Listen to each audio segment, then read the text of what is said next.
নমস্কার বন্ধুরা, এসএসসি নিয়ে আরও একটি ছোট্ট আপডেট আছে, তার সম্বন্ধে ডিটেলসে বলবো।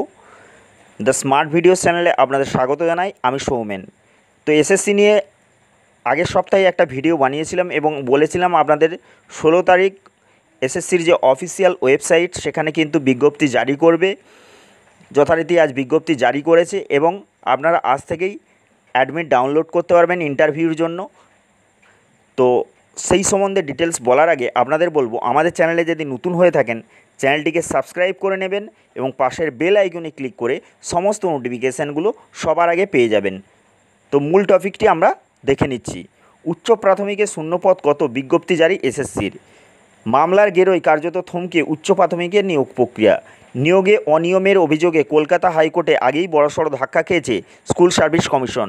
দীর্ঘ 4 বছর নানান জটিলতা কাটিয়ে শিক্ষক নিয়োগে ইন্টারভিউ প্রক্রিয়ায় গত 15ই জুলাই পর্যন্ত 24,564 চাকরি প্রার্থীকে ডেকেছে স্কুল সার্ভিস কমিশন। পরে আরও মামলাকারীদের সুযোগ দিয়েছে স্কুল সার্ভিস কমিশন, কিন্তু নিয়োগ প্রক্রিয়া শুরু হলেও শূন্যপদের সংখ্যা নিয়েছিল চূড়ান্ত ধোঁয়াশা।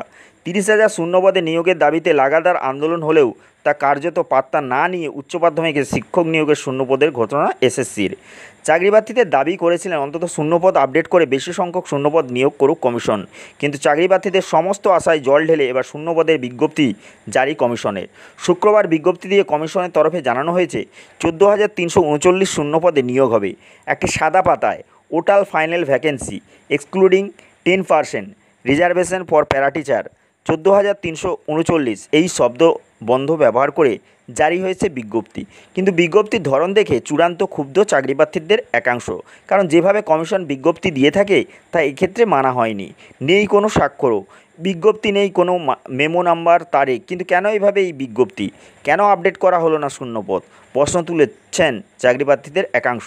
তো আমি বিজ্ঞপ্তিটার স্ক্রিনশট আপনাদের দেখাচ্ছি এবং ভিডিও ডেসক্রিপশন বক্সে লিঙ্কটা দেওয়া থাকবে, ওখান থেকে ডাউনলোড করে নিতে পারেন বা এসএসসির অফিসিয়াল ওয়েবসাইটে গিয়েও আপনারা ডাউনলোড করে নিতে পারেন।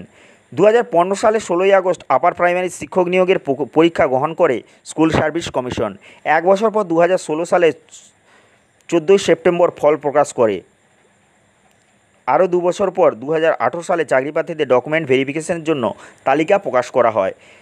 তারপর 2019-এর ফেব্রুয়ারি লাগাতার আন্দোলন, লাঠিচার্জ, গ্রেপ্তারির পর কার্যত বাধ্য হয়ে ভেরিফিকেশনের নোটিশ প্রকাশ করে কমিশন। এরপর দীর্ঘ সময় ধরে চলে ভেরিফিকেশন পর্ব, এখনও চলছে ইন্টারভিউ। এবার শূন্যপদের সংখ্যা জানালো কমিশন। তো এসএসসি নিয়ে এই ছোট্ট আপডেট ছিল। এইরকম আরও আপডেট পেতে আমাদের চ্যানেলটিকে অবশ্যই সাবস্ক্রাইব করে রেখে দিন। ভিডিওটি অবশ্যই লাইক করুন, বন্ধুদের সঙ্গে শেয়ার করে জানিয়ে দিন এসএসসি সংক্রান্ত ইনফরমেশন। সবাই ভালো থাকুন, সুস্থ থাকুন, দেখা হবে পরবর্তী এইরকম কোনো ভিডিওতে।